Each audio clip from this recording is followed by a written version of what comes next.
All right, here we go. Here we go. Sunday night Knicks. 3 wins in a row. Yes, do not change your screen. Do not turn this off. The Knicks have won 3 games in a row. Enes Kanter, Emmanuel Mudiay, and company go into the grindhouse and get revenge for Coach Fizdale. Knicks win 103-98. We're going to get into it. Give you our takeaways. Get your takeaways. And, yeah, man, call us up. Phone line is up, 657-383-1509. I got my boy Alex Wolf from Posting and Toasted joining us on the usual Sunday. So, yeah, man, let's get into it right now. Knicks Fan TV. Y'all watching Knicks Fan TV. All right, bro.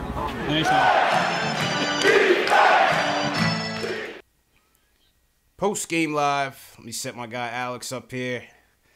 Al, usual Sunday festivities for us, man. Back again. Yeah.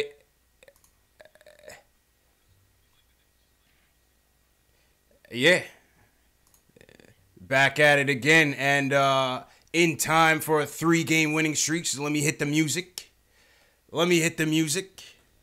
I mean, the tank talk seems to be subsiding, man.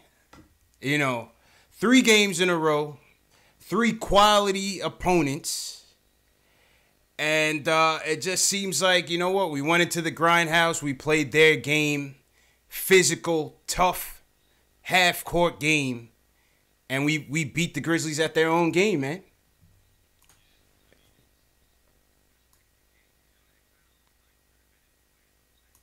Yeah. By the Grizzlies, you know, they were looked a little out of their depth, you know, like just that it wasn't going to be their night. And then that third quarter explosion, man. I mean, we crap on Enes Kanter pretty often, but all credit to him. He had a hell of a third quarter. He did the things that he does well to such a high degree that it completely mitigated, you know, his defensive deficiencies and stuff, at least for that one quarter, which is about all you can ask of him. Tim kind of turned it on a little bit there in that third as well, after he started real slow again today. Very much not, didn't look like he was going to have a good night. And then all of a sudden kind of caught heat a little bit there in the third quarter, and he got going, and, you know, then they sort of almost blew it again and then came back again and just finished it off. It was a really cool game to watch, just because it's nice to see that the Knicks, you know, care enough about these games at this point, and care enough about, in particular, on this night, they cared about Fizdale and about getting that win for him. You know, it's nice to see them really care about things like this, you know, and to be out there really giving it their all. Yeah, all facts, man. And, you know, time and time again, you know, we get on Kanter, rightfully so, you know, when it's due. This was probably one of the first games I've seen Kanter go toe-to-toe with a premier big man and end up on the better side of the matchup. You know, Kanter was dominant, man. Dominant. You know, we got to give credit where credit is due. He absolutely destroyed the Grizzlies tonight. Career high, 25 boards, I believe. Let me go to the box score. 21 points, 26 rebounds, 9 of 16 from the field. Plus 9 on the night for the Knicks in 41 minutes. 41 minutes for Kanter, man. Yep. You know, so give credit where credit is due, man. He put the team on their back in the third quarter. We go out to that 35-19 quarter in terms of scoring. This is just an outright outburst. Fourth quarter, we're up by 9. Grizzlies come charging back. Jaren Jackson is destroying us. I mean, Mount Matumbo all over the place. We couldn't get anything in the paint. He was sending everything back. And, you know, at that point, I think, Memphis starts charging. They start taking the lead up by about 3-5, somewhere around there. But we just hung in there, man. You know what I mean? We just hung in there with gritty, tough defense of our own. Give credit to guys like Vonleh, Kanter, Mudiay was out there playing defense. You know, it was a nice, gritty win, man. And then another thing that I liked was, you know, this was another test. For one thing, on the road, right, against a top quality, second best record in the West. You know, another crunch time test for the Knicks and they passed with flying colors, man. Yeah. Yeah, I mean, it was like anything you could ask for from a road game, from a team this young, you know, like a team this relatively inexperienced. It was they they took the big punch at the beginning. Yep. They came back, they counterpunched in the third quarter, and then they took another big punch in the fourth when they gave that lead back up. I mean, they led by as much as I think 9 was their biggest lead night, and then you know, Memphis, like you said, they came back to lead it by whatever it was, 3 or 5 points or something like that, and then the Knicks put together another quality run. You know, it was just a great game to watch. You know, I'm kind of at a loss for words in a way, because it's just one of those where you find it hard to describe it, because they played with so much energy, and it was just such like an exciting game to watch. You know, gritty. The Trey Burke steal to the Moutier dunk. I mean, that felt like a freaking playoff moment. Moutier, you know what I mean? dunked on Garrett Temple, posterizing him. I mean, oof. Listen, man, I didn't know Moutier could get up like that. Who knew? Who knew? I mean, Fizdale has been hitting all the right buttons with this guy, Moutier. As soon as he came back from the ankle injury, obviously, you know, he was a bit rusty coming in. But listen, this is about 4 or 5 straight games now that you're seeing positive play from Emmanuel Moutier on both ends of the floor. You know, in our season previews, me, Jay Ellis, you know, our summer season previews, you know, we always talked about whether or not Moutier was going to be the odd man out of the point guard triangle. You know, we talk about Frank needing his minutes. We talk about Trey coming off of last year's stellar performance. But we always said, you know, if Moutier can just put it together, he still has the best tools of the 3 to be the quote-unquote complete point guard that we need. And, you know, he's showing it out there tonight, man. Yeah, no doubt. I mean, he's doing like everything well, which is crazy to think. I mean, if you look at, I feel like if you looked at how he played during, say, the preseason, and then compared it to how he's playing now, you wouldn't even think you're looking at the same player. I mean, he's just, Fizdale's done something with him where he's just, he's like found the key to Moutier's brain that allows him to recognize things on defense, to at least like be passable on defense. And he's playing passing lanes really well on defense. Like, that's been his biggest attribute there, I think, over the last few games or so, since he's kind of been emerging here. But also on offense, I mean, he's finishing so much better. Like, the biggest thing with him was that he could get to the rim when he wanted to, but he could never finish. And now all of a sudden he was more so like on the floor than anything else, man. Yeah, exactly. I mean, so it's wild to see like how well he's finishing now. You know, he's not like a mega high assist guy, but he keeps the ball moving well. You know what I mean? I don't think that he's you know, he would never be, you know, if you handed him starters minutes for like a whole season, I don't think he'd ever eclipse maybe 6-7 assists a game, something like that. But I mean, he moves the ball well. He certainly is not like only looking for his own shot, which is refreshing on a team where like this team in general ISOs a lot, has a lot of players that are consistently looking for their own shot. So it's nice to see him, like he's been good at figuring out the right moments to look for himself and look for others, kind of thing, which is nice to see as well. That's a fact. In that fourth quarter, you know, we end up going into the penalty with 5.5 left. Marcus All just being a crafty player.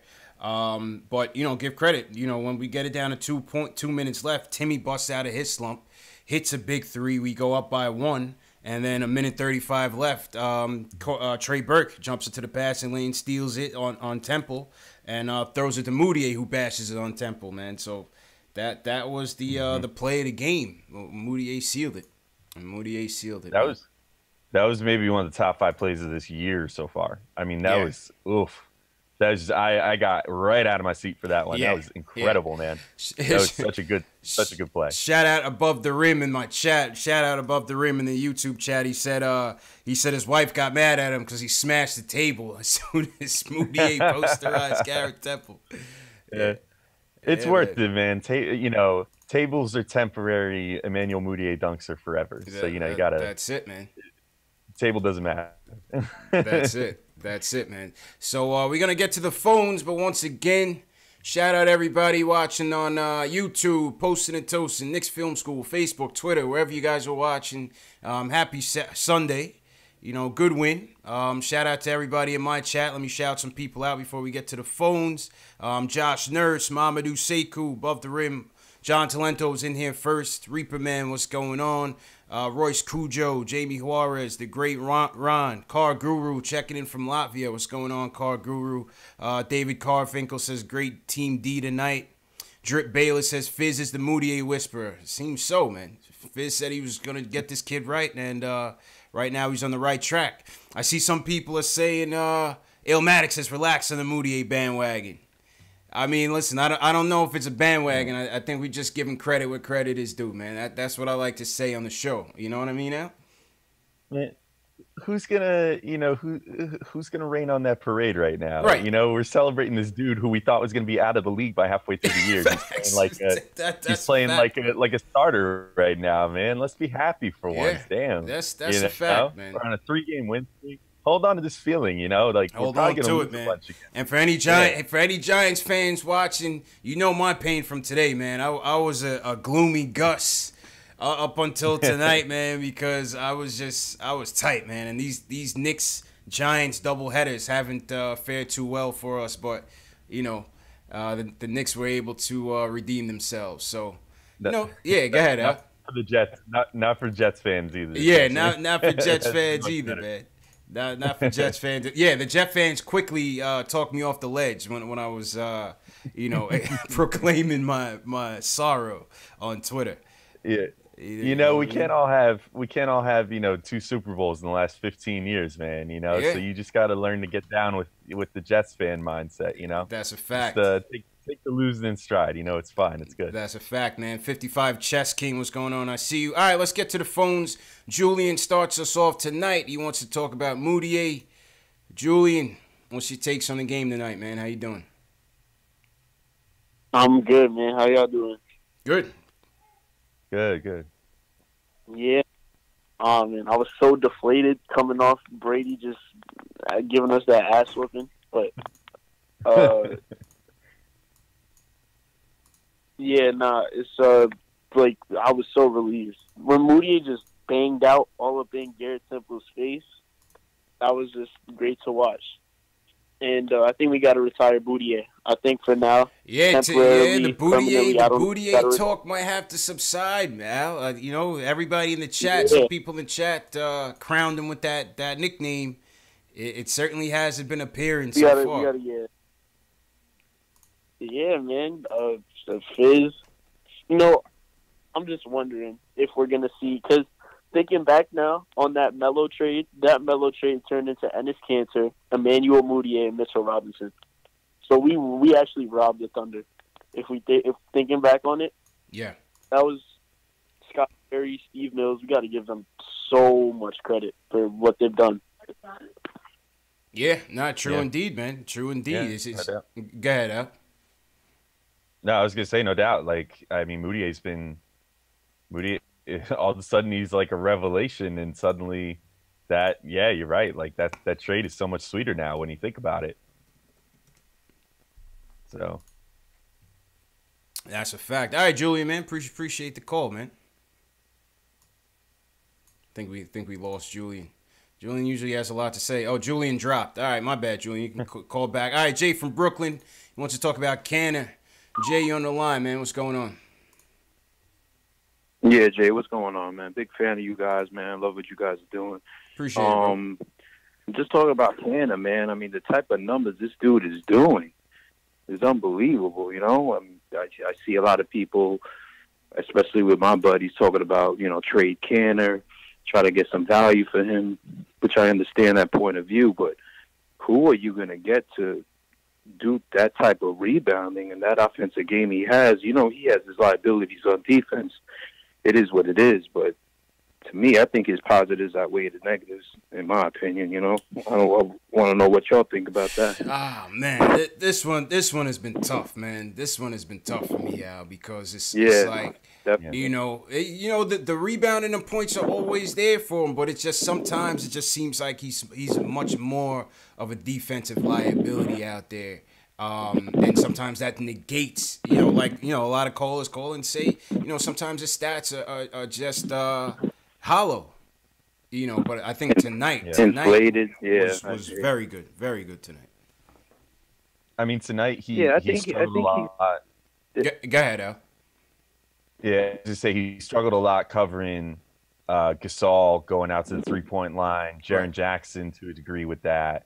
But he actually played Gasol pretty tight on the inside a few times, which was nice to see. Yeah. I think he had a pretty good block on him. Yeah. I want to say first half. I mean, he had his moments today where it at least looked like he was trying in some ways on defense. Not all the time because he never tries all the time. And the last game too, Pelicans game too, he was trying a little bit harder for sure. But I mean, like I said before, I mean, obviously his offense and rebounding outweighed it all tonight. So. True indeed. Go ahead, Jay. Yeah, that's how I feel. It's like who could you replace, in free agency that's going to get you that type of production on the defensive and offensive end as far as rebounding is concerned. Like we may strike out in free agency, but who if he doesn't get signed to the team, then who could replace that? You know what I mean? So it's like, do you sign him for a very friendly deal? I know he's making $17 million right now. I don't think he's going to get that anywhere else. He wants to stay in New York. I think he's a viable piece. You can't replace that defense, that rebounding. And offensive. I think this game was tailor made for him because the type of team Memphis is that grind it out. Very 90s. Yeah. Definitely a flashback type of game. Yeah, that's a fair point, man. Definitely all fair points. I mean, I think Al, the talk with Canner is it's not his value, it's his value for the contract. You know what I'm saying? Mm-hmm. Everybody realizes, what he brings to the team in terms of getting on the boards and getting his points, but it's just like, can you invest that kind of money in a player like that? We only have so much in the cap. Once KP gets his bag, you got to figure out what you're gonna do with the point guards. Are you gonna re-up Moutier? Are you gonna re-up Burke? Can you get some of those big fish out there? That's all gonna impact what happens with Canner after this. Right now, I would lean towards no, but I'm not in the management's thinking right now. What do you think? Yeah, my amateur armchair general manager take on this whole thing. One is, as far as trading him, if a team looks at him and thinks that he's worth giving up anything of worth for, I think you got to take that deal, because I think the reality is that we're probably not going to re-sign him after this year, unless he would literally be down with coming here on something like the minimum or something like that. I mean, which is absurd. I mean, that's an insult to him. As much as we crap on him for this, that, and the other, but it's an insult to him to say that he's actually a veteran's minimum player in the NBA. But that's about all I think the Knicks could afford to pay him. So if there's another team out there that thinks that he's a piece for them for this year to maybe help them in the playoffs or something, then by all means ship him out, because I really don't think that he's coming back here after this season. As far as the point of how would we replace that production, I think the answer is actually already on the roster. Because in reality, Noah Vonleh, they have him signed to they have him signed to a low deal this year, like to a veteran's minimum this year, which means going into next year, without getting too cap mumbo jumbo. Yeah. He'll have a low cap hold, meaning that he'll only count against the books for something like $2 million, maybe a little more than that, leading up to when they sign him. So that'll be all he'll count against the books until they sign him to a contract. And then they could choose to sign him to something a little bigger than that. It won't be because he was only with the team for 1 year. They can't sign him to like a humongous deal or anything, right? But they can give him at least something respectable. So I think he might be the answer to how you would replace Cantor's what Cantor does out there, because I would say that Vonleh is probably as good of a rebounder, even if he doesn't get those numbers. I don't think Vonleh chases rebounds quite as much as Cantor does right now. So that's, where the discrepancy between their numbers comes. But then also, I mean, on offense, he's got a pretty solid low post game. Last couple games, he's showing off apparently a 3-point game, which we didn't all really think was there. Mm-hmm. And he's actually a pretty good defender. So I think Vonleh is like your answer of how to replace Cantor long term. But that's just me. Yeah, I agree with that. I'd much rather sign Vonleh on the cheap than bring back Cantor for a big contract. If people say he should come back on the cheap, I mean, why would he? You know what I'm saying? He's got a new agent. You change agents when you need to get that bag. You know what I'm saying? There's no reason to give us a hometown deal. And my camera's a little delayed right now. Pardon that, but I think Vonleh is still a better, cheaper alternative. And we also got to remember too is that a lot of times Cantor's value is seen because we're such a bad team. You know what I'm saying? We're missing our top gun in Kristaps Porzingis. We were coming in here with how many games? 10 games under 500, just about.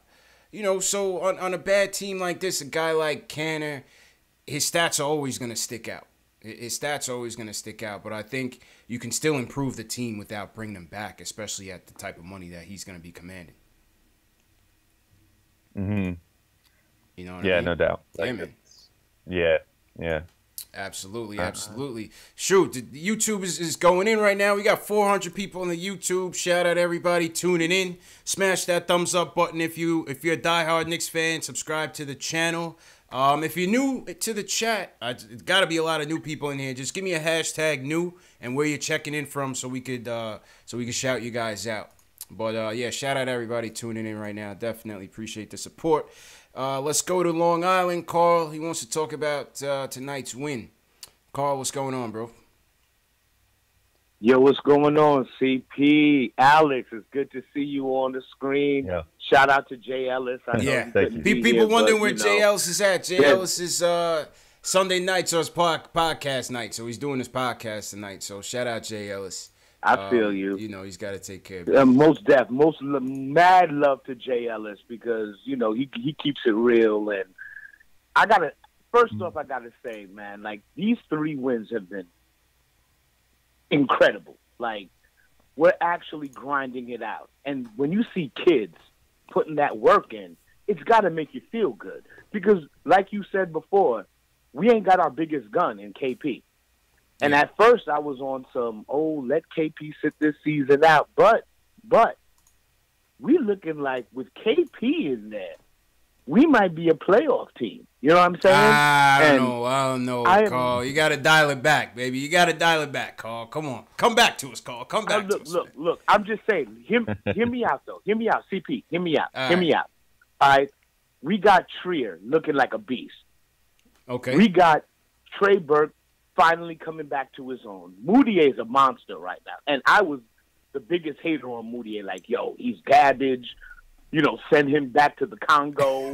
Let him do what he got to do. Lion King, rah, whatever. Right? And you remember me. I was the one with the elephant soundtrack. Yeah. No, I remember. You remember that. I remember that. Yeah. All right. So I got to give him love when, give respect where respect is due. But I'm looking at these kids like we're at a level right now where everyone's developing, and we have a potential to be a really good, solid team. Like what Cantor's given us right now, it's crazy. I mean, you don't get 26 boards without putting that work in. You know what I mean? Like we saw the YouTube videos of him doing the workouts and whatever. We were all like, yeah, all right, bro. But we'll see what happens in the season. And he's putting that work in. Yeah. And he's actually showing improvement. But I got 2 questions for you because I know you got tons of callers. Yeah, we got a lot of calls in, so yeah, please go ahead. But real quick, 2 questions. Question number 1, all right, what is good with Kevin Knox? All right, like, I love this kid. Like, he's the prototypical 3 that you're looking for with his size, his shot, his handles, his ability, and the age. You know what I'm saying? But question number 2 also is we have stupid depth. And I'm worried that at the end of this season, because everybody's on a 1-year contract, you know what I'm saying? Mm-hmm. Like, everybody, are we going to lose all these cats? Because I'm loving what Von Lee's doing. I'm loving what Trier's doing. I'm loving what Trey Burke is doing. Yeah. But are we going to lose all these cats? Y'all, you know, I'll let it up to y'all. Throw Appreciate it out there. Talk to the chat. Yo, shout out to the chat, too, real quick. Shout out to But chat. yeah, Chat is let me popping know what tonight, y'all man. feeling All right, about Carl. that. Appreciate it, man. Appreciate it. It's my guy Carl from LI. I mean, Al on the Knox front. You know, listen, man. He's struggling. Primarily, he's struggling on both ends, but definitely struggling on the defensive end. He goes 0 for tonight. I think he goes 0 for 4 or 0 for 7. You know, what's your take on Knox so far? I think fans are starting to get antsy. They want to see that summer league Knox out there tonight. Yeah, and I mean, I don't know. I think he's in his own head right now. If I had to diagnose him, it just seems like he's lacking some confidence in a way, but also trying too hard. You know what I mean? If that makes sense. Yeah. I think he's lacking confidence in himself in a way, but also he's shooting it almost every time he touches the ball, it seems like, on offense, which is a problem. You know, that's not conducive to winning, especially with rookie and you're not necessarily that good yet. Yeah. So it's tricky with him.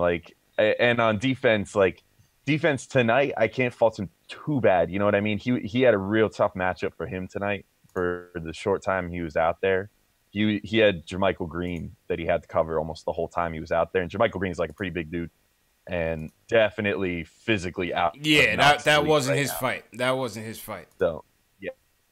So I give him a little bit of a pass for that tonight. You know, Jermichael Green was shoving him around like a rag doll, man. He couldn't do anything out there against him. Yeah.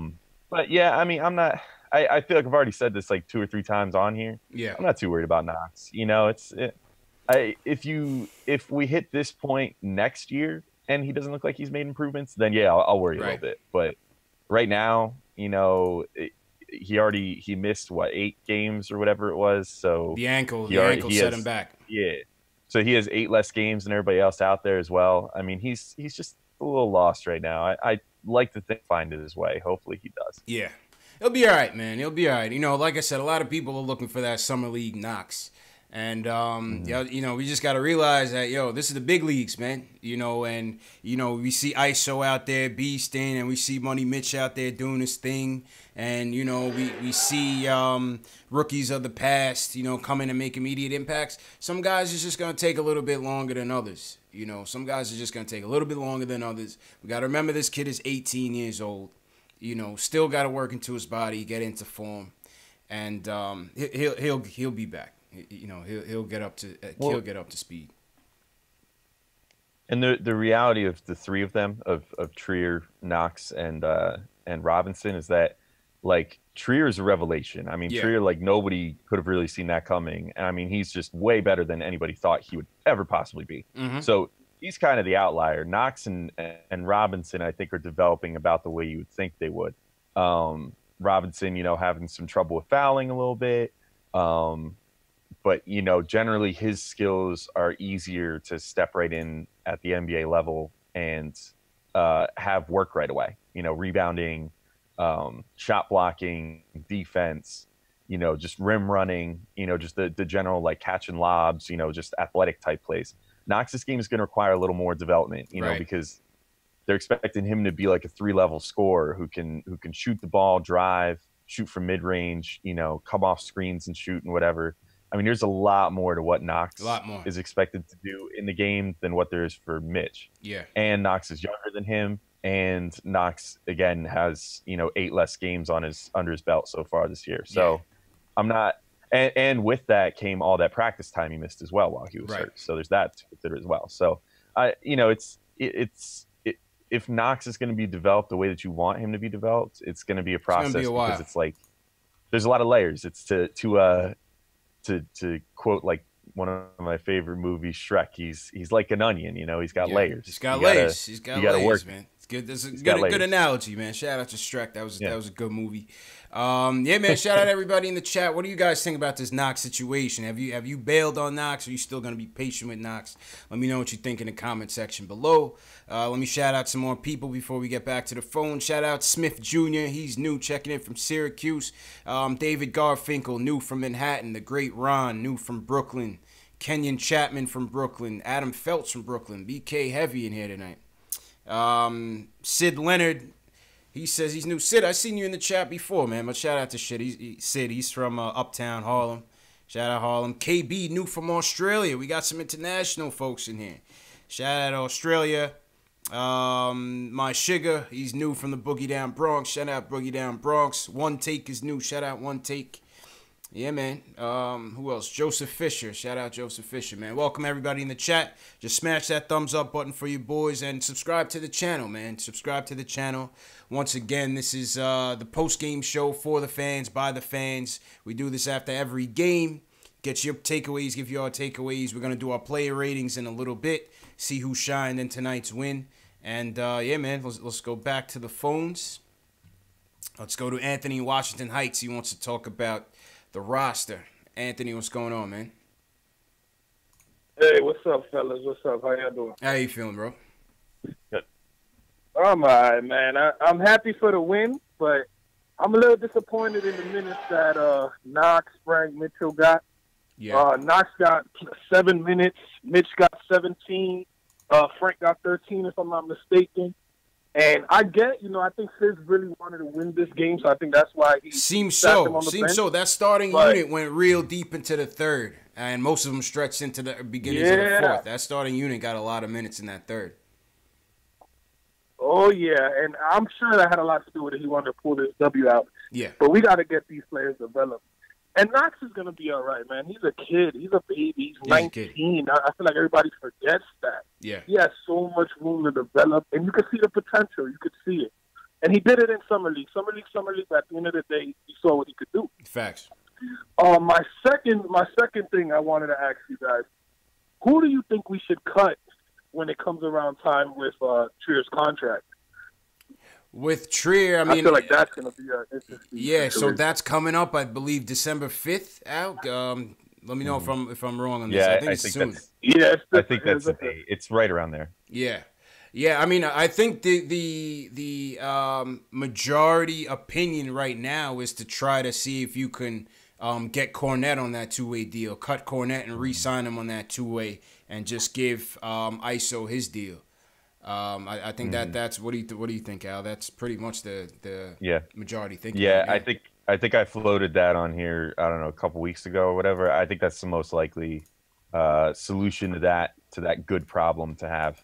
That you're not going to be able to keep Trier here as a two-way player. That man should never set foot in Westchester. Yeah. So the second his eligibility expires, I would sign him up to the NBA, and then I would cut Cornette and sort of have a handshake deal to just sign him right up to a two-way deal. And because clearly, I mean, it's not even like Cornette's getting playtime, and it doesn't seem like he's really a part of the plan as far as the quote unquote like young guys go. Yeah.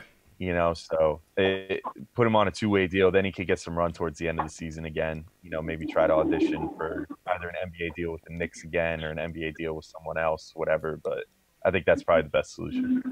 Absolutely. And yeah, that sounds good. He balled out yesterday in Westchester. Yeah, Cornette's been beasting. Mm-hmm. Oh, the playing time is good for him. If he's not gonna get it here, you might as well continue to try to get something out of him down there, and maybe you can come up here and be a little stretch for. And one last thing, CT, man, these Giants, man, killed me today. They crushed me. They crushed me today, Anthony, man. I'm so glad the Knicks. That's another reason why I'm so happy tonight, man. Because my Giants, they broke my heart tonight, man. They broke my heart today, man. We had it in the bag, bro. Had it in the bag against our arch fellas. rivals, man. Yeah, appreciate it, Anthony, man. And I hate to cross over into sports, man, but this Giants coach got to go, man. He's a bum. And that's all I'll say about that, Al. That's all I'll say about that. Let's go back to the phones, back to basketball. Walter in LI wants to talk about Noah Vonleh. Walter, what's going on, man? Oh, what's good, y'all? Just want to say, finally, 3-game win streak. 3-game win streak. We doing some things. Mm-hmm. Yep. Yup. Noah Vonleh was really hooping tonight. I wanted to say about like when Kristaps comes back, though. Like when he comes back, about like his minutes and everything. I mean, I guess you think Fizdale probably gonna probably let him earn it, or you think he's just gonna go ahead and give him the GP because he's Kristaps. I mean, once KP comes back, I mean, it depends on how slowly along they want to bring him. But once they come back, he's in. He's in there. I would assume they're still gonna put him on a minutes restriction, but I don't see nothing about him earning it. Nah, he's gonna be in there. You see them like run like some 4 or 5 between them, because I know Kristaps. I remember him saying that he really prefers the 4, but I'm like he was still like kind of like still getting into his NBA, still getting in there. He's still young. So I'm thinking about like probably running both of them, because the way he was playing tonight, the way he moves, his feet, and he's shooting. He don't care who he playing up against. I'm like, bro, like he should be starting. Like he needs to keep on playing because he's winning. Like when he's playing, we winning. Vonleh, you talking about, right? I'm really liking this game. Yeah, for sure. Yeah, I mean, listen, I've been impressed with Vonleh, man. When he first signed, I remember when we did the live stream to talk about the signing, and everybody in the chat was clowning him like, this guy's trash, blah blah blah, and he hasn't panned out thus far in his career, but he's coming in here, he's playing tough on both ends. So we got to give credit there, Al. What's been your take on Vonleh, Al? I mean, pretty much just what you said.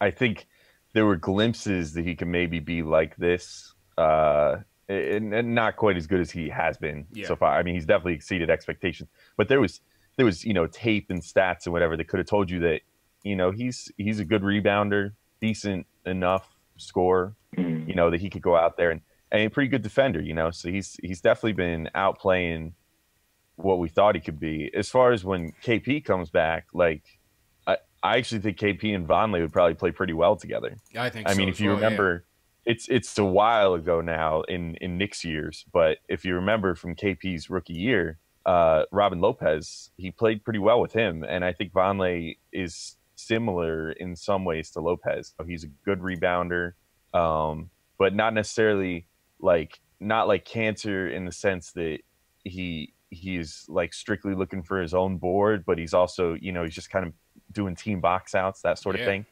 Pushing the ball up, he brings the ball up. He's not afraid. Yep. Yeah, exactly.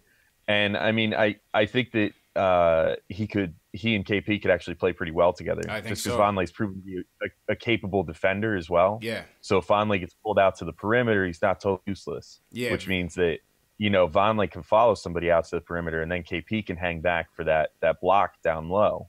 Which Very is kind of where man. He thrives is as a rim protector. Yeah, I like Vonleh's versatility for sure. Yeah, definitely. So I mean, I think there's and to answer the question about KP also, like earning playing time or whatever, I know that Fizdale has like very much like a tryouts sort of vibe to the season this year, where everybody's just trying out and trying to earn their spot and all that. But realistically, like there are 2 guys on this team that does not apply to or seem to not apply to, and that's Tim Hardaway Timmy and KP. Yeah, Timmy and KP, they got carte blanche because they've earned that right at this point. KP, when he comes back, whatever they say he's good for, I mean, he'll come off the bench to start just because that's just how it's going to have to go, because he's going to be coming back from a major injury and rusty, all that crap. But the second that they feel that he's ready to rock, like he's good to go to start or whatever, he's out there. He's starting, period. Like that's a no-brainer. Factuals. Walter, appreciate the call. Let's go to Doc Ross in Atlanta. He wants to talk about Moutier. Doc, you are on the line. What's going on, Doc? Yo, what's going on, CP, man? Yo, appreciate the call, man. How you doing? Yo, first off, did you see the dunk? Oh, of course I seen the dunk. Hell yeah. Oh man, more so than the dunk, I was happy how, Trey. I mean, not Trey. Was it Burks. Yeah. I was happy how he's pumped up for his own man. You know what I'm saying? And that's what we needed, man. So I was happy. A couple of weeks ago, I was like, yo, I'm getting a Moutier jersey if he keep playing like this, yo. I'm about to put that thing on order tonight, man. You owe too, Doc, because you were the first Moutier hater on the show. I owe, you know what I'm saying? So that's my man for right now. Right? I like the game, right? Like, at times, right, like, when they was down, I thought that, like, it was the refs taking the game away, because this was a bad officiated game. The officiating was all no over the matter how place. You put it. I The thought officiating was all over the place. Exactly. You know, but I think, you know, one thing that's upsetting me, right? I have no problem. I only have no problems with Canada tonight, right? My problem is, why are you giving Dotson DMPs and you putting Hazonia out there? You cannot have this dude out here, man. If there's anybody that should be let go, is this dude. You know? Yeah. It's like, I wonder, like, do you guys think that they just playing him because he's like Scott Perry? Wasn't he Scott Perry's project in Orlando or something like that? He was, yeah. I mean, Al, what do you think? I mean, I think it's just Fizdale, you know, going through his tryouts once again, seeing who's who and what works. And you can't play everybody, you know. So Dotson hasn't played 3 straight games now. Hazonia didn't close the game. We went with the 3 guards. We went with Moutier, Burke, and Timmy to close the game along with Vonleh and Canner. What's your take on the Dotson situation?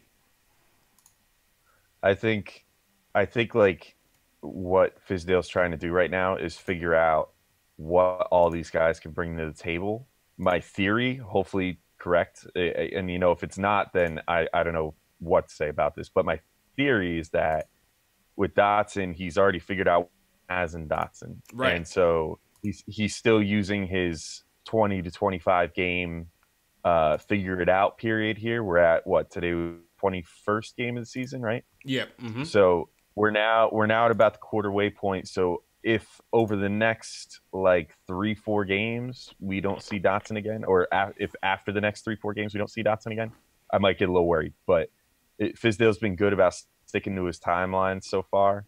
So I would think we'll probably start seeing Dotson again soon. I just think that like Fizdale figured out what he has in him. He's got a good defender who can shoot the 3 ball, good on cuts. You know, it's all the dirty work stuff that nobody likes to do. And I think now he's trying to be like, okay, well, let me see Hazonia and see if he does have anything to offer. Yeah. And if not, Hazonia will probably be getting the MP. Yeah. I think so as well. And Doc, appreciate the call. We got a lot of calls in tonight, so we just got to keep it real short. So I've been having to cut people off. Nothing intentional, nothing personal, but you guys understand. What do you guys think in the chat, though, about the whole Hazonia, Dotson situation? Because another thing that's going to be happening, Courtney Lee is on the way back. So you can expect this guy's certain minutes are going to get impacted, including Dotson, including Hazonia, including Kevin Knox. Maybe even ISO. I doubt ISO because I think, Fizz really likes ISO. But we got to play Lee, right, Al? I mean, we got to play him if you're going to trade him. Yeah, that's going to be tricky too. That's going to be tricky just another too. Guy. I do think they need to play Lee for sure when he comes back, because the biggest thing with Lee is like you want to try to trade him like you just said, but last year was a career year for him, and he's 32 now. I think he was 31 last year, I think, so he must be like 32 now. And that's like, it. Courtney Lee got to be older than that. I don't know. Let's check that. No, out. I think he's 32. Okay. Let me check. Hold up. Fact check. Yeah, Let's fact see. check. How old is Courtney Lee? Google. Courtney Lee, 33. I'm sorry, I had him 1 year young. All right. So he's 33 years old. At any rate, he just had a career season last year. So, teams got to see that like he can still maintain that, because a lot of times guys, if they have a career season in their 30s, it's like, well, that's an outlier because we have 10 other years to tell us that's not who this guy is. Facts. So you got to get him out there, prove he can still shoot 40% from 3, prove he can still do all those things that he flashed last year. So yeah, got to showcase. Yeah, definitely. Yep. Got to make sure that teams know that he's for real still. Yeah. I feel like we've been trying to trade this guy for the last 2.5 years, and we just can't do it. But Philly, if you're listening, Elton Brand, holla at your boys. Courtney Lee's available.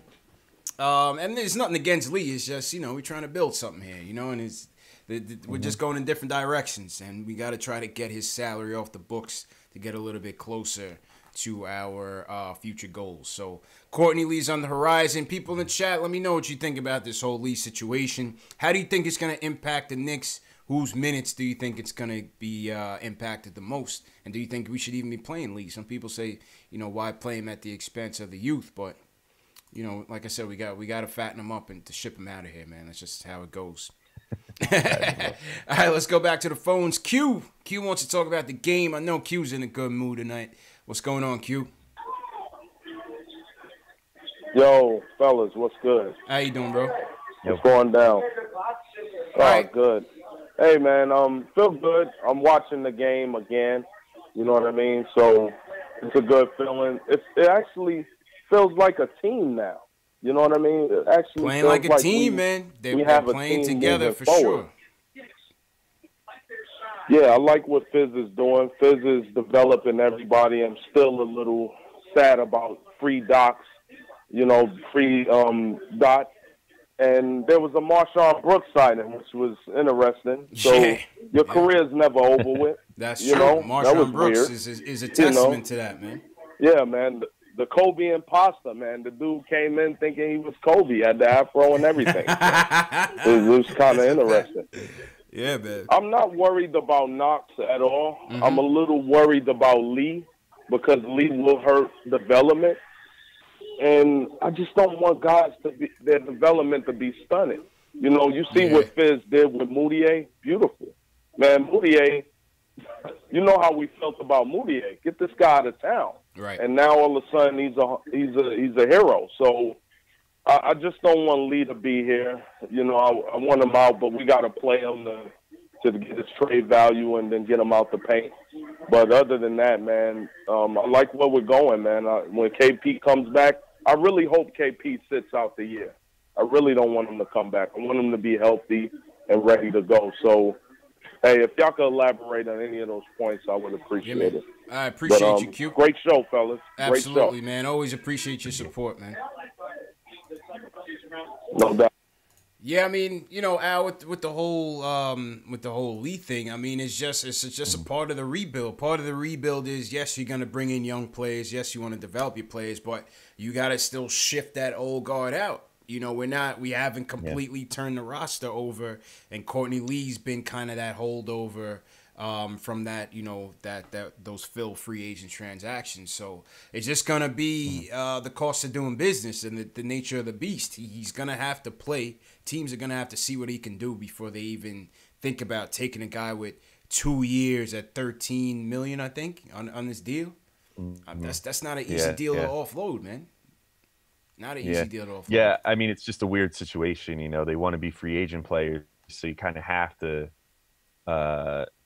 try to get rid of Lee. You know what I mean? It's like, and it kind of sucks because I actually do like Lee in a lot of ways. Yeah. And I think it sounds like he's a pretty good mentor, the younger guys. But yeah, I mean, you got to try to get rid of him. You got to try to get out from under that money first and foremost, Mm-hmm. I don't know. It's going to be a real tightrope walk when he gets back, though, because like Lee's also one of those guys, and maybe it'll be different with Fizdale. Like I don't think you can apples compare anything from the Hornacek era to the Fizdale era so far.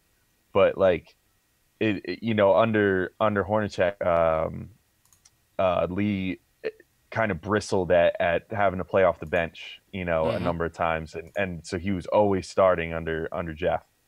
And now, I mean, I see a very slim chance that he's going to start this year. So we'll see how he reacts to that first and foremost. But yeah, you got to get him out there, and you got to probably get him playing like 20 minutes a game once he's healthy if you want to try to showcase him a little bit. Got to, man. We got to try to get this trade, man. We got to try to get this trade. Are you ready to, you want to get into some player ratings? Yeah, let's do it. All right, let me know when you got the box score up. Shout out to everybody in the chat once again. Smash that thumbs up button. Subscribe to the channel. We got a couple guys on the line. We're going to get back to the phones in a minute. So, Max, I see you. Matt, Ace, Gene, Steve, we're going to get to you guys. Let's get to these player ratings real quick. Al, give me your who are your top three? Who's your top three tonight, man? Let's start with the third. Who's your third star? Who are you going with? 3 stars. Third star, I will go with. I'm going to say Timmy. I'll say Tim Hardaway Jr. He's my third star. Leading scorer for the night, was a catalyst in that third quarter, which helped give the Knicks some of the points they needed there. All in all, I don't think he had a great game. Very few guys I would say had a great game tonight. You know what I mean? But there was some good games. It was a knockdown, drag out kind of game. So nobody was really like phenomenal. You know what I mean? But I think that Tim, he recovered nicely in that second half, gave some scoring, which is what he's there for, and also 7-7 from the free throw line, which is pretty clutch as well. So that's good to see as well. So that he's my third star. Second star. This one's tough. I might catch some heat for this from the Cantor people, but I'm gonna make Cantor my second star. Oh, you're going Cantor with your second? Okay. Yeah, with the 21 and 26. Just because, it was a great game. It was a great game. He was also, he was part of the run in the third quarter. Him and Timmy, they were kind of the ones leading the charge there. He's +9 in the plus minus tonight, which is pretty good. Obviously, career high in rebounds, 2018-19 NBA season high in rebounds, which is almost equally impressive considering the rebounding performances going on this year. And yeah, all in all, pretty good game for him. But just because the dunk got me so hyped up, I'm gonna give Moutier number 1. Moutier, because he played another great game, so it's not like he's undeserving. Yeah. It's not like that was the only thing he did all game. 17 points, 5 of 12 shooting, whatever, but 2 of 4 from 3 land, which is awesome. 5 of 5 from the stripe, 4 assists.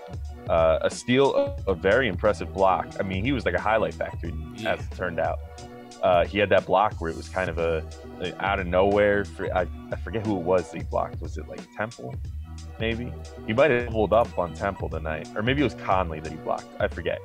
Whoever he blocked the crap out of him. Yeah. And then came back later on. Oh yeah. He pinned. I think it was Temple's shot. He pinned or Anderson. Yeah. He was Anderson at Temple. Yeah. Yeah, I forget if it was Temple. All apologies to Temple tonight, man. He got sunned by Moutier in that case. But yeah, and that dunk. I mean, I can't stop thinking about that dunk. That was such a cool moment, and probably like top 5 Knick moment of this year so far, and it'll probably hold up as one of the top 5 moments of this season. So I give him that star. That, no doubt about it. Good stuff, man. All right, my third, I'm gonna go with Timmy, like you. 22 points, 2 dimes, +12 on the night. He did struggle shooting, but he did go 7 for 7 from the line. So even though he was struggling, he still maintained his aggressiveness. Like you said, nobody's really perfect on the offensive end, but they earned it. These were tough, physical. This was a physical team they went up against. The top defense in the league. They give up a league average of 100 points. We were able to go over that by a little bit. And timely hoops is part of our player ratings, man. And Timmy certainly gave us a timely bucket with 2 minutes left down that stretch. So I think he definitely deserves that third star. My second one, I'll go with Moutier on the second one. As you said, another phenomenal game. 17 points, 4 dimes across the board. 1 steal, 1 block, 5 for 5 from the free throw line. 5 of 12 from the field, almost 50%. He's been averaging 50% since being inserted into the starting lineup. And, solid play from Moutier. 2 for 4 from 3. And, this is what we need from our point guard. And Moutier's been doing a good job. Give credit where credit is due. We're not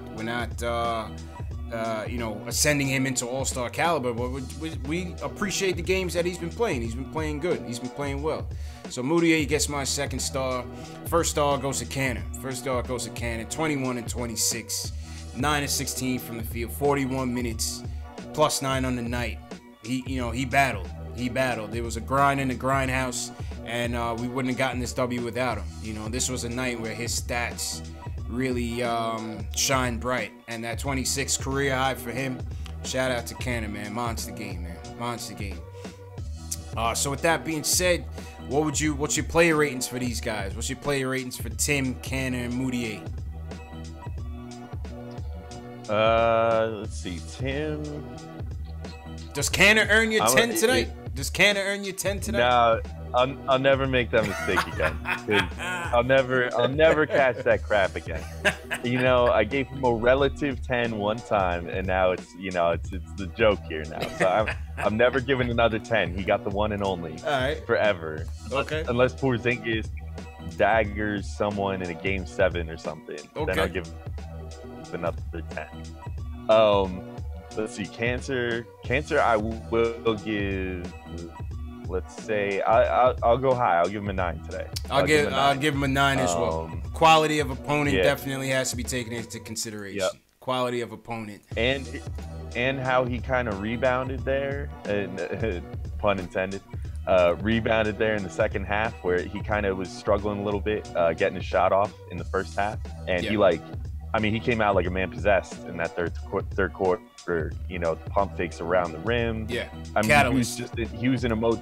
Yeah, he was in a mode today where like if you got him within 5-6 feet of the rim, there was like no shot that it wasn't going to go in for a little bit there. True. So yeah, definitely I think he's deserving of that 9. All right, Tim, I'm gonna go a little low. Probably relatively. I'm gonna give him like. I'm thinking 6.5, but I feel like I should give him a 7. Somewhere between, we'll say a 6.75, just because that first half was pretty ugly. I mean, granted, he was being covered. He was being covered very tight, but you can't forget about that first half when you're judging the whole game. That's true. But he was a catalyst. Definitely was better than he was a good player tonight. Yeah. And I give Tim a 7. I thought that 3 with 2 minutes left, it was clutch. It was a clutch 3, even though he was shooting poorly, as you said. But that 3-pointer gave us a 1-point lead in the game, and that led to the Moutier fast break steal on that next possession. So, I give Tim a 7. And what about Moutier? Moutier, I'll give it 8.5 because that dunk was worth the extra half, and then the 8 is for the rest. Yeah. Just and I've already gotten into everything. I love how he played tonight. Yeah, so I agree with that. I think he's really good. I gotta say, I was kind of a Moutier booster before that draft with Porzingis, so I've been feeling very good and vindicated lately by him playing so well. So it's been nice. It's been a good turn of events lately for me. You feel like you're redeemed. Him doing well. You feel like you're redeemed. A little bit, yeah. I mean, I feel like before the preseason. I mean, by the end of the preseason, I was basically ready to give up on him. But before the preseason, I was like, look, let's just give him one more shot, whatever. And like people I talked to, whatever, were like, there's no way. Like he sucks. Like look at his numbers. Look at how he plays. He's freaking awful. And I was like, I know, but I want to believe that he can still be good. So I feel pretty good about the fact that he's now finally figuring it out. I like the kid. I'm glad to see that he's doing well now. Yeah, man. Same here, man. Same here. All right, and that was the player ratings. What do you guys think at home, man? What were your player ratings for these guys? Moutier, Timmy, and Canner. Who are your 3 stars? Who are your player ratings 1 to 10? Leave a comment in the chat. From what I've seen so far, it looks like the chat is in agreement with us tonight. They're not killing you tonight. They're not killing you for the 10, man. So good job. All right, good. Yeah, it's always good to see. You know, I like being loved here. You know. Yeah, you're getting the player ratings down, Pat. You're getting the player ratings down, Pat, man. I gave a 10 to somebody the other night. I think it was Trey Burke. The Celtics game you had to, right? Yes. It had the Celtics one, right? Yeah. I gave Trey a 10. I gave Trey a 10. My first 10 of the season went to Trey Burke in that Celtics game because he was lights out, man. Lights out. That was worthy. Yeah. That was a worthy cause. Mm-hmm. Did you see the speaking of Trey Burke, did you see the picture of Trey Burke's grandpops rocking Jay Ellis's tees at the Thanksgiving dinner table? Did. Yeah. That was awesome, man. Yeah, man. He's big now. Yeah, those shirts are cool, man. I gotta buy one for myself. Early Christmas gift. Facts. Jay Ellis still supposed to send me my shirt. Jay Ellis, send me my shirt, man. Yeah, I can't decide what player I want, man, because there's like 3 or 4 I really like. I can't decide which one is my favorite. Yeah. Nah, shout out Jay Ellis, man. Definitely shout out Jay Ellis. We had ISO's aunt was in the chat last Friday night. Friday night Knicks. ISO's aunt joined us for Friday night Knicks. So the family's certainly tuning in, man, and some of the players as well. So That's been good to see. She was just on Hard Knicks Life, I believe. Yeah, his mom was on Hard Knicks Life. His mom was on Hard Knicks Life for sure, man. Yeah. That's so funny. The chat's laughing at me. I told you about the Burke 10. They call me Tack. All credit due. They call me Tack. Call me all the way from Hawaii, and because I gave Burke a 9 originally, and Tack called me all the way from Hawaii, and he was like, it's a 10, and was convincing. It was convincing with it too. So, shout out to Tack, and shout out to everybody in the chat, man. Definitely smash that thumbs up button, hit that subscribe button for us. If you are a diehard Knicks fan, this is definitely the channel for you. CP here from Knicks Fan TV. My man Alex Wolf from Posting and Toasting, one of the top Knicks blogs out there in the stratosphere. Definitely check out his writing. Check him out on Twitter as well. That's my guy, man. Appreciate you, Alex. How much time you got left, Al? We got a couple more calls in the ducket here. Just let me know how you looking on time. Dude, whatever. I got time. All right, cool. I got time. All right, cool. So back to the phones as we wrap up. Let's go to Max from the Bronx. Max, what's going on, man? You want to talk about these winning ways? What's going on, bro? What's going on, CP? What's going on, Al? Yo. Good, man. How you doing? I'm all right. I'm all right. It's crazy. So, I don't know what this Knox thing is. Maybe because Doncic is playing so well, people want to try to bash Knox. Knox can't even get in a rhythm. How can you get in a rhythm if you're only playing like 6 minutes? How do you do that? It's impossible. You know what I'm saying? So I don't know what this thing about why people so hard on him. It's like the Knicks fan base want people to be bust so they can say they're right about something. Like, you cannot get in a rhythm in 6 minutes. Now, for the winning ways, right? I feel a little weird about it. I'll be honest with you. I would be 50 times happier if we were winning with Mitch, Schreier, which we kind of are, Vonleh, Frank, and Knox. I would be 10 times happier because it'll be like, okay, the young guys are growing and they're doing what they're supposed to be doing. But, I'm like 31, right? So I've been watching the NBA for a very long time, right? And there's a thing called contract time and contract year. And when this contract year, certain players play a lot better than they usually would play. And there's 2 players specifically who are in the contract year. And those players are named Emmanuel Mudiay and Trigger Trey Burke. So, me personally, and Al and CP, I want you to speak on this. Do you really believe it? Do you honestly believe it? In your heart of hearts, would you put money on it? I mean, would you put money on it? I wouldn't put money on it, personally speaking. I don't believe it, personally speaking. Wait. Put money on what, though? Put money on what, though? Put money on him being who he is right now for the majority, say the next 15 games. I wouldn't put money on it, personally. I don't know, man. I don't know. I don't know, man. I watched the NBA too long. Because you know what's going to be a problem and it's going to be a problem with Fizdale. This thing with Hezonja starting and Hezonja getting minutes, that cheap what you kill thing, somebody's going to throw it in his face very soon. All you have to do is start losing again. Once they start losing again, that locker room is going to be a little funny because Hezonja has earned nothing. Hezonja, and I love Hezonja. You know how bad I want him to be good? He is terrible on all fronts, passing, shooting, defense, IQ, whatever you want to put it. Dotson literally does everything you want him to do, and you don't play the guy? I don't get it. Like, what is the excuse for this? What is what more does he need to do? If Dotson right now would ask for a trade, I would tell him trade him, and I love Dotson because it's not fair. You're playing Hezonja. You know, Hezonja does running hooks on a fast break with another guy to pass to. He's like a moron. He does stupid stuff. He does the dumbest stuff. I mean, you ever seen in your life. Listen, I think Hazonia leaves a lot to be desired. He looks like he should be playing soccer, Al. For some reason, the guy just seems more built to be playing soccer than to be playing basketball, man. I don't know, man. Yeah. I mean, again, we already talked about this like ad nauseum today, but I think Fizdale's just trying to see what he's got in Hazonia, and it is what it is. Like, I think eventually he'll come to the same conclusion that we're coming to, that like Dotson should probably be playing, and Hazonia should probably not be playing. So I'm fine with just waiting it out, for these couple, more games or whatever, and see what comes of it.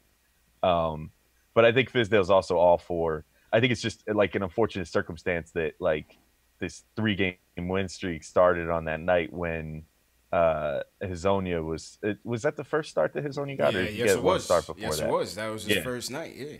So I mean, I think it's just kind of an unfortunate thing that like the whole team has been playing really well once he got inserted in the starting lineup, even if he himself hasn't been playing that well, because now Fizdale clearly, when you hear his comments, he values things like, oh, this starting lineup has been winning for us, so that's what he's going to value. But you see, like you already noted, Hazonia didn't close the game tonight, so clearly he knows that Hazonia is not the answer to be out there in the clutch moments, So it's whatever. Like, again, I'm not sweating it. I'm not. Also, to the other point that he was making, like I'm also not sweating giving Burke and Moutier minutes, because like. Moutier more so than Burke even. Moutier is really controlled by the team. He's a restricted free agent at the end of the year because he's still on his rookie contract. So you're in a situation at the end of the year where if he plays up to the point where like, you want to keep him, you have a lot of options to keep him. Yeah. So he's literally on the same contract as Porzingis is. He's on this 4th year of his rookie deal where you get all those rights to keep him and all that. So no problems with playing him if he's going to keep playing the way he is. But like, I don't know. I get the feeling maybe Burke would give the Knicks sort of a, if anyone was going to give the Knicks sort of a hometown discount, I think it'd be Burke. Yeah. Not that New York is his hometown, but like this is the team that gave him a shot last year. When he was all but washed out of the league. He was about ready to be in the NBA. Right. And they gave him that other shot. So I think maybe he would be the type of dude to give them a little discount to stick around and hopefully be here for the winning times. I agree. We'll see. I agree with that. And I don't, to Max's point, appreciate the call, Max. We just got to run to other calls, but I'll just close on your point on this. I don't really see playing Moutier and Burke as a hindrance to the development of the rookies. I think these guys are equally as young. Emmanuel Moutier is 22 years old. Trey Burke is how old, Al? 25? About 25. Still a young pup. Yeah. You about that. I think him and Timmy about that. About 25, I believe. But you still got to see what you have in these guys. You still got to see who's going to be moving forward on this rebuilding train. So I don't really see. The only one you could argue with is like Cannon or Courtney Lee. Those are the two guys you're saying, well, Cannon got 40-plus minutes tonight. Yes, he did he did help us out tremendously. He had a great game tonight. But is that a hindrance to Money Mitch? Do you want more Money Mitch out there? Yes, I'll make that argument. But for like Moutier and Burke, I can't argue with them playing over guys like Frank and them guys like that, because they still need to get evaluated to see if they have any future here.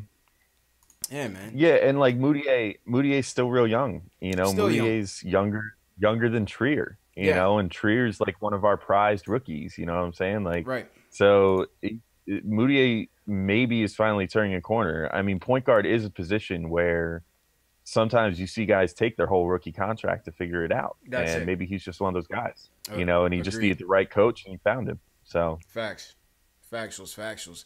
Hey, I don't know. Maybe Fizz will have that same magic with Mario.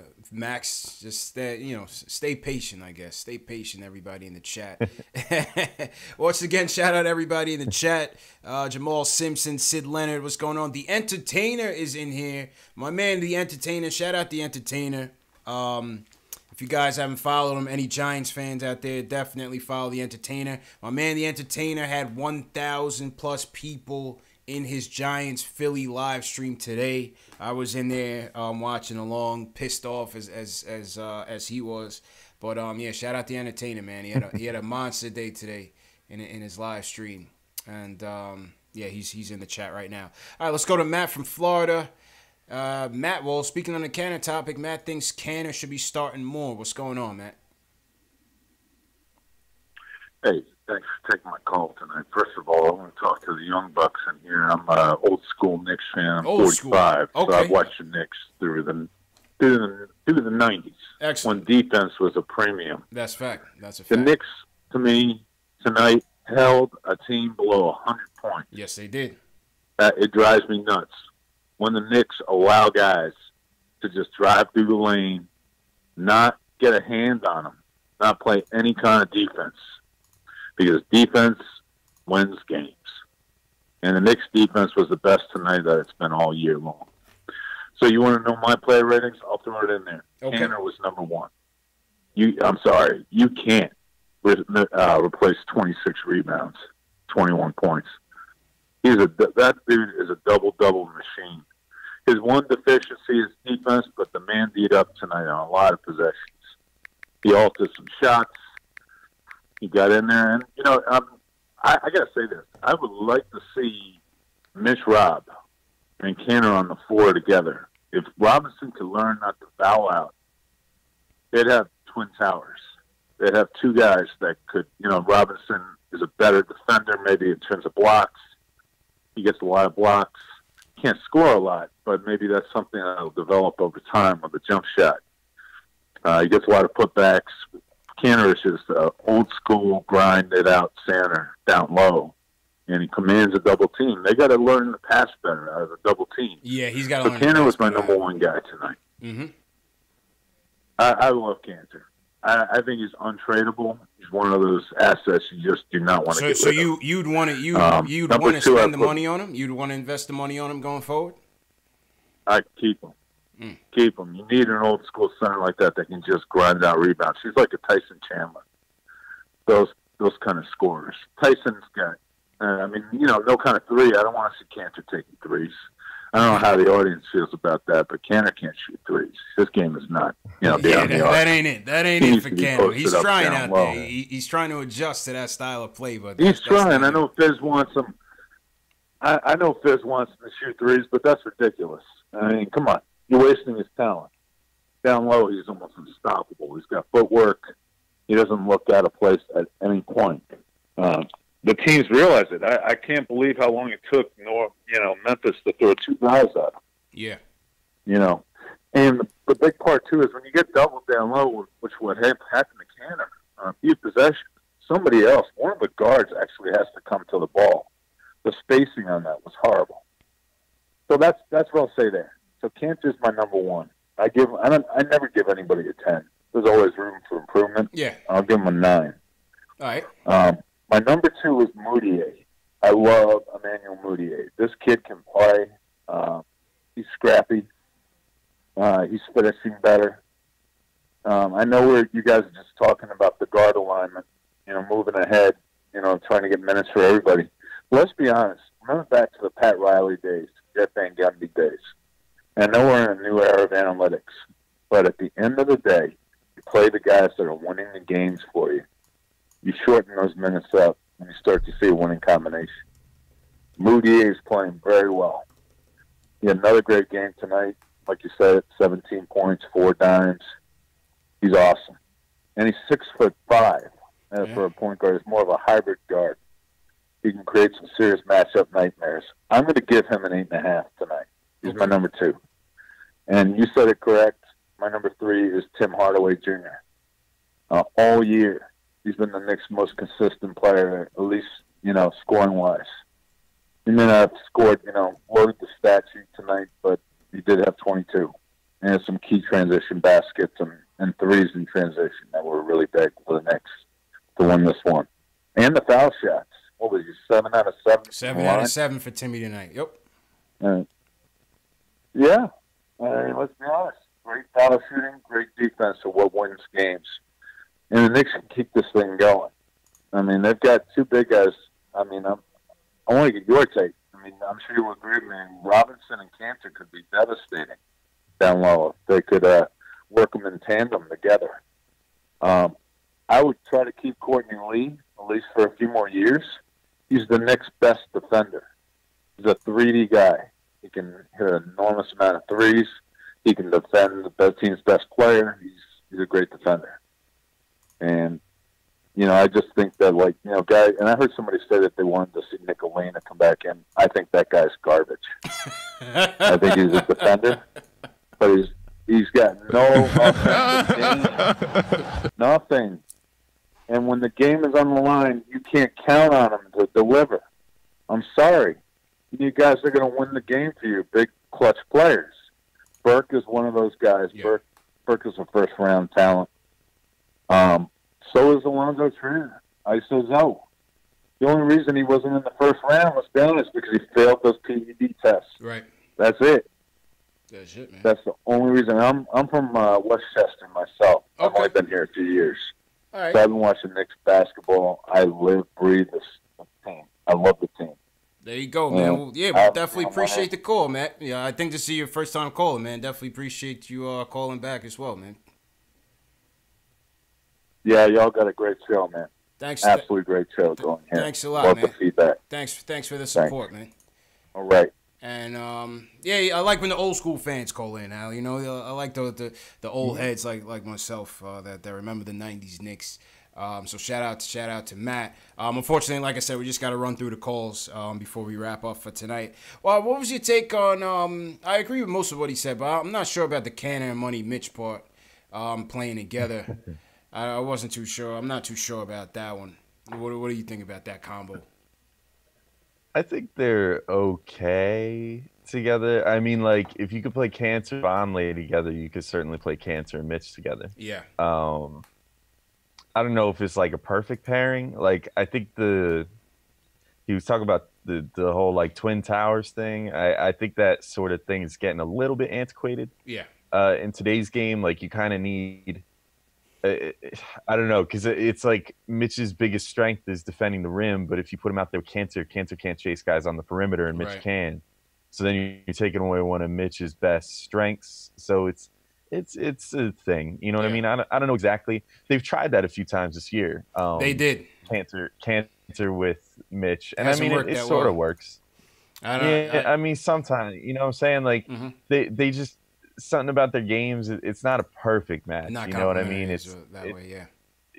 Yeah, at least I don't think so. But yeah, and also I don't know how I felt about his Frank assessment personally. He said Frank That's just garbage. Me. Man, he said Frank is garbage. I can't deal with that, listen, man. It's gonna take Frank time, man. It's going to take him time, you know? It's going to take him time. Yeah. I see both sides of the Frank argument. I understand the people's frustrations with him. But at the same time, I sometimes see things in him that it's like, all right, give him some more time. Give him some more time.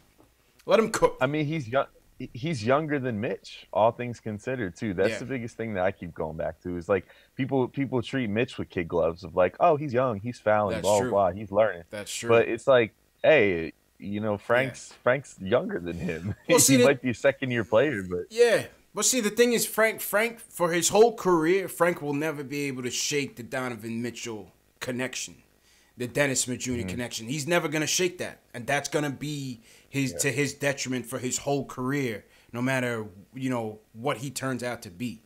You know what I'm saying? Because offensively, he's never gonna be that stud like they are. You know what I'm saying? And that's always. However, Dennis Smith Jr. is never going to be defensively with Frank. Right. So. Right. And right now he seems like a mental case. Yeah. I want no parts of that guy. I still don't understand how people like cheerlead for Dennis Smith Jr. I want no parts of that guy, man. Yeah. You know what I mean? Yeah, no doubt. All right, let's run through some more real quick. How you doing on time, man? I'm fine. All right, cool. Yeah. All right, we had a couple people waiting for a while, so I just want to get it through. All right, Ace from Queens wants to talk about the tank. Ace, what's going on, man? Are you angry about this win? Hey, what's up, man? Shout out to y'all for answering this call, man. Absolutely. Yeah, I'm never mad about a Knicks win. I'm never mad about a Knicks win. Knicks gotta definitely show what they could do. They definitely have to show the talent that they have in these young boys. That's why I hear guys talking about playing like Cantor, maybe more minutes. Nah, you play Mitchell, man. Let these boys audition. I don't know if y'all talking about future or y'all talking about right now. But if you're talking about right now is the future. You got to play them boys. Because really and truly, the only way we're going to get that little draft pick, I say a lottery pick right now is better than being the 6th seed right now. We're not this year. I don't think we're a 4th seed, home court advantage team this year. Not at all, right? We're nowhere close. Not at all. So nowhere close. So I'm not going to be satisfied with 6th, 7th, 8th seed and then losing that draft pick. Because for right now, the future is now. Like a caller called earlier, we could strike out in free agency. It's not a guarantee that these big free agents that we talked about are going to come to New York. So let's develop this young talent. Let's get a next little lottery pick for next year. So what brought other play like a LeBron to Lakers was seeing that young talent blossom. That's all right. Maybe a free agent going to see that. Let them boys play. This year's just an audition right now. Shea got to play. Courtney Lee even has to play. Certain kind of situations, you're like, guys, why is this guy in the game in this situation? Yeah. Hey, let's see what he could do. Let's see. Why is he in the 4th quarter and 4 minutes ago? Let's see what he could do. Let the other team see what he could do. Okay. Things like that. We know what Timmy could do. We know what Timmy going to bring us. Mm-hmm. We know what Cancer going to bring us. We know Moutier was always going to be a lottery pick if we didn't pick KP up that year. So he was always a high on everybody's high draft board at that time, and he's developing still. Frank, you got to play Frank. Defense, to win championships is always going to be that point guard in front of him. And we're going to have to let him play defense on that point guard like Lowry, whoever's going to be in front of him when it's going to be that time given. Defense win games. So lock down that point guard. Let KP and them guys do their job, put up the numbers like they're going to get paid to do. Yeah. And that's how I see it, bro. I see it ain't called tanking. You're going to play hard. But when you see the lineup out there, you're going to be like, damn, that kind of look like a tanking lineup to me. But, hey, let them guys play ball, man. Let them I don't play know ball. what you think. I don't know what you think about that. I appreciate it. I don't Ace. want to get bounced in the first. My fault. I had to cut him. My fault, Ace. We got people on the call. But I get your point, man. We got to just let these guys play. Let the chips fall where they may, Al. You know what I mean? And with the Frank thing, listen, it may – defense wins games, defense wins championships. Ace is 100% right on that. And that's why, when Matt says, Frank is garbage, I still think you could still use his defense. He may never be the point guard that we want him to be. He may be somebody else. He may be a weak 3, but a strong defensive player. And maybe that's what it is. But I still think he can still be of value to us. And I think he'll continue to be that way as he matures. Oh, yeah. Yeah, I mean, of course he has value. Yeah. There's always value for a defender. I brought this up, I don't know when, some other Sunday in the last month or so. Mm-hmm. But that he if he bottoms out, if he absolutely bottoms out, he'd be Andre Robertson. That's like his floor, his absolute floor. Yeah. But I don't think he'll bottom out like that. Facts. But at worst, he's a dude that can D up the opposing team's best player, really almost from 1 to 4 at this point. I mean, he could D up anybody, and shut them down. Make sure that they have a tough night. And even if he can't do anything on offense, he's out making sure that the other team's best player is going to have a tough night too. Yeah. So can't discredit that defense, man. Ace, appreciate the call. Shout out everybody in the chat. I see the chat's been going. We got 300 people in here. Smash that thumbs up button. If you haven't subscribed, hit that subscribe button as well. If you're watching on the replay, one of the things for some of you new guys, if sometimes some of you guys may miss the initial live stream, I do replay these live streams at 12 midnight. between 12, 1 midnight, 2 a.m., 6 a.m., 10 a.m., 12 noon the next day, and also 2 p.m. the next day. So I do that to keep the chats open. I see a lot of people like to, chat about the game and the goings-on of the team. So if you missed tonight's stream live, you can catch the live stream replays and still communicate with your fellow Knicks fans. So that's one of the perks of subscribing to the channel. That's why you guys got to subscribe. All right, let's go to... Let's go back to the phone. Smokestack New York says D isn't gonna stop Golden State. By the time we're ready, Golden State won't even be a twinkle in the eye. Al, I mean, the guy Smokestack, you thinking way too far ahead. We're not even. By the time we even get to the playoffs, Golden State will be. Steph Curry will probably be retired, man. Also, what kind of argument is it that D wouldn't stop them? Yeah, he's the only thing that can stop defense offense. is the only thing that can stop them. Oh, man. Shout out Smokestack. All right, let's go to Gene from the Bronx. He wants to talk about the fight in tonight's Knicks. Gene, what's going on, man? Hey, what's up, guys? How you feeling, bro? Yeah. I'm good. Yeah, hey, I'm feeling great after this game tonight, man. I'm telling you, I'm ecstatic. I remember the last time I spoke to you guys, I spoke about Cantor being put in that starting lineup, that it would bring a little more emphasis to our offense. You did, and then we won 3 in a row with him just like that. And tonight, it was like a 12-round heavyweight fight. I'm telling you. And the way we kept fighting and bouncing back and not quitting in this game. A couple of weeks ago, we probably would have folded. The way they were blocking shots every time we came to the hole, they had 12 blocks to 5 of ours or something like that. They over doubled ours. And we kept coming. We took their best hit, and we kept coming. And then here come Moutier with the right cross to the jaw and buckled their knees. Boom! He gave it to them. The fight analogy. And they was wobbling. Yeah, they was wobbling, boy. And then we just got to the foul line and just put them away. Mm-hmm. Put them away. And that's the fight that Fizdale's bringing to the table. They wanted it. They wanted this one for Fizdale tonight, no doubt about it. They wanted it for Fizz. Yeah, they did it for Fizz. And I told my man earlier, I said, "Yo, this game is for Fizz tonight. I know they coming to get it for him." And that's just what they did. I'm sorry his suit got all wet up because I heard they threw water on him, but that's funny. Yeah, I heard. But it's all good. As long as we got the W, now it's on to the Pistons. You got to keep this train rolling. Facts. Yep. Facts. All right, G. So what do you guys think about the fight? Oh man, and appreciate the call, G. No, the fight was excellent, man. Like I said, I thought they played hard for Fizz. They wanted this victory for him. Coming back to the grindhouse. This was another part of the revenge tour. So they went to Boston, got their revenge. They got their revenge on the Pelicans, who beat them in New Orleans. And now they get more revenge at the grindhouse, man. So it's a character building win. It's a character building win, man. I'm definitely proud of them. Definitely proud of them, man. Yeah, and it was cool to see Fizdale got kind of emotional post game as well. Talking with the reporters and stuff.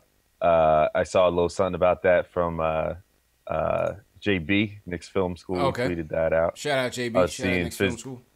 Fizdale got a little emotional after the game. Talking about how the players all said they were going to do it for him. Nice. And, win this game for him against the Grizzlies. So that was cool to see, man. Yeah.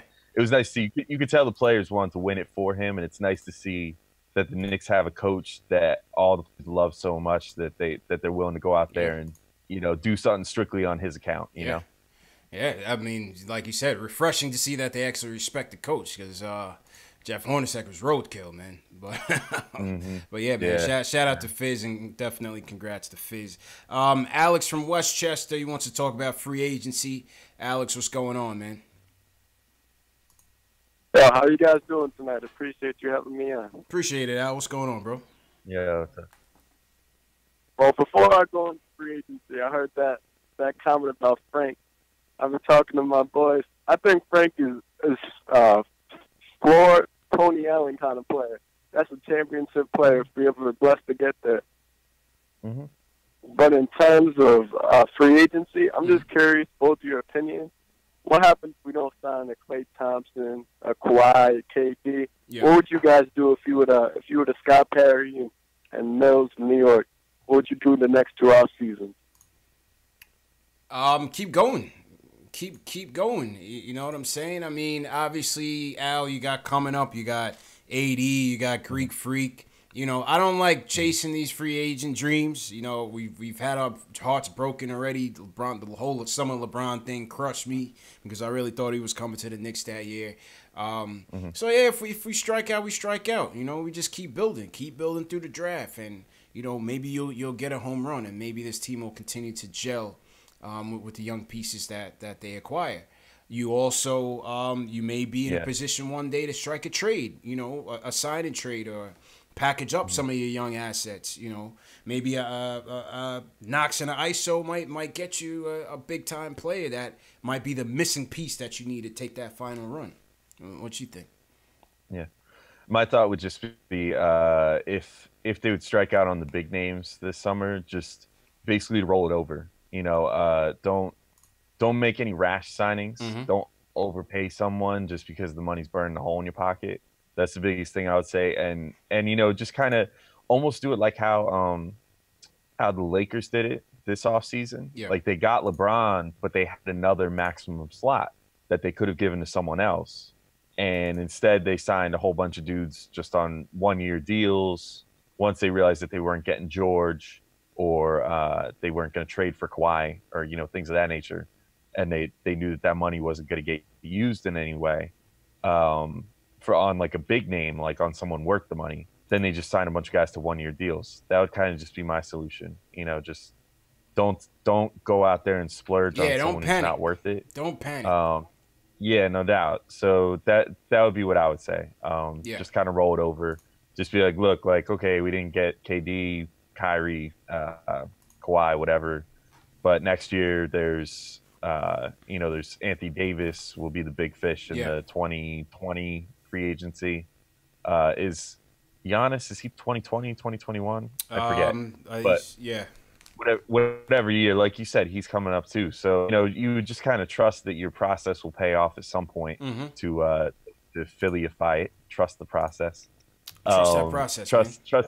Trust that it would pay off at some point and someone would want to come here. That would just be my thing. Yeah, I definitely agree with that. Alex, appreciate the call. Don't panic, man. Just keep building. If we strike out, we strike out. Keep building. You know, eventually, like Danny Ainge did, eventually you acquire all these assets, and when the iron is hot and you're ready to strike, you flip those assets into a KG and a Ray Allen, and away you go, and you build that with your pieces that you already have. Some of these guys that come in here now, those could be trading pieces for the right trade. You know, not just for any trade. Those could be the building blocks for the right trade. And that'll be a even trade for us for once that we don't get fleeced, you know, and when we're ready to take that corner. So just steady build, man. Steady build. All right, let's take one more. Once again, appreciate everybody for tuning in. Appreciate everybody for calling. Hit that subscribe button. Smash that thumbs up button if you're a diehard Knicks fan. We appreciate you guys coming in. And hope to see you guys Tuesday night on the Detroit game. All right, Delano, we're going to go to you. Let's close this out for tonight. Delano wants to talk about the game overall. It's my guy, Delano. Only right that you close the show, man. Yo, appreciate it, man. What's going on? Salute to everybody in the chat. Salute Alex. What's going on? How y'all feeling tonight? Hey, good win, man. Feeling good. Absolutely a great win. Look, I'm gonna be honest with you. The caller from Westchester, the old school Nick.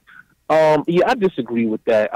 For one, Frank is still young and still developing, and again, he's learning the game from the European style. You know what I'm saying, to how we play in the NBA today. So again, you got to exercise some patience. It wasn't that long ago we was writing off Moutier. Oh, trade Moutier, cut Moutier, Moutier's trash. And now look who's playing like he, you know what I'm saying? Like one of the most improved player candidates. Yeah, so let's not jump the gun with that.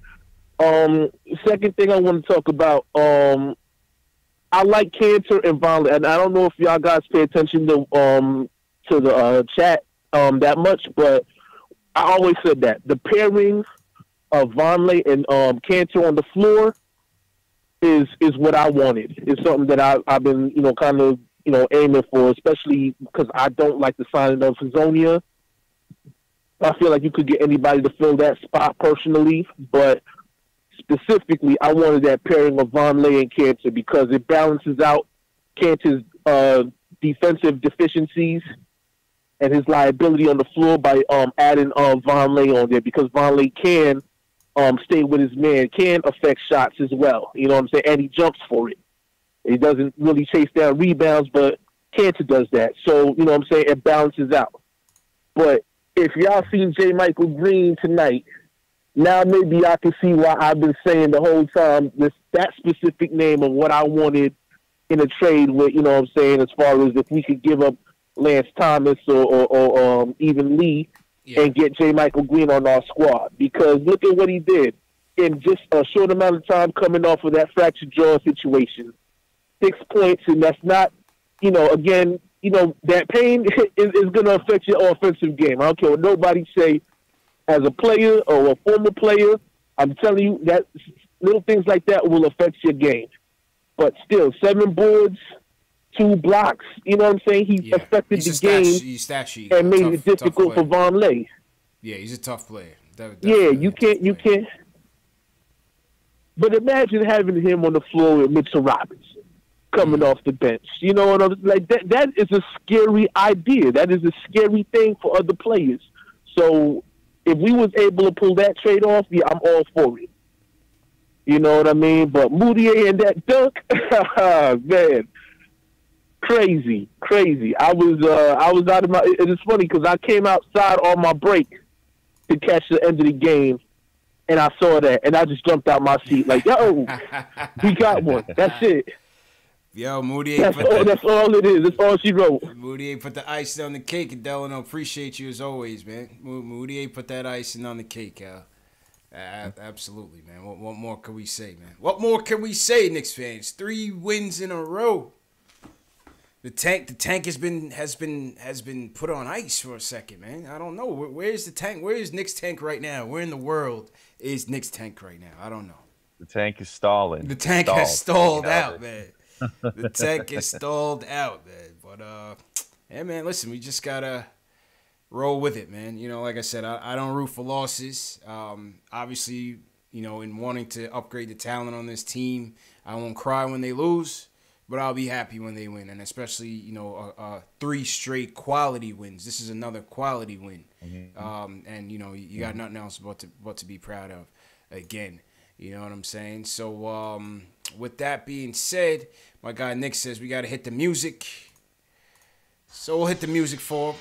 Al, I'm going to put it on your screen. If you want to close out, promote yourself. Appreciate you once again, man. Alex Wolf, Sunday night team. Hey, man, love to have you on here, man. Love to have you on here. But go ahead and close out, man. Yep. So, happy to be here again. I'm Alex Wolf. I'm on Posting and Toasting. That's SB Nation's Knicks blog. So postingandtoasting.com. Catch me on Twitter at @TheAlexWolf, ALEXWOLFE. Catch me also on Twitter on @PTKnicksblog. That's the Posting and Toasting Twitter account. And as usual, that's about it for me. But happy to be on here, man. I'm loving this little Sunday tradition we got going on. Sunday tradition, man. The Sunday tradition that's been going well, man. And appreciate you once again, Al. And for everybody watching, for everybody tuning in, hey, 103-98 Knicks win, 3 straight wins in a row. What more can you say, man? Tonight we had almost 500 people in the chat tonight. Goes to show you, when the Knicks win, listen, man, people are proud of this team. We had so many people coming in from worldwide. Shout out to everybody that was tuning in from wherever you were from. We had somebody as far as Australia tuning in. Had a lot of new callers. Shout out to all the callers that called in. Apologies to those who we couldn't get to tonight. It's a long show, man. We got to keep things running. But make sure you guys follow me on Facebook, Instagram, Twitter. Knicks Fan TV. You could always find me on any one of those platforms. I'm always talking Knicks. Smash that thumbs up button for your boy. That's the best way to support the channel. Subscribe, hit that thumbs up. And leave a comment in the YouTube. If you guys are watching the replay, leave a comment in the replay. I'll get back to you. And if you missed the live stream tonight, the next one will be back on about 12:30 a.m. Eastern time.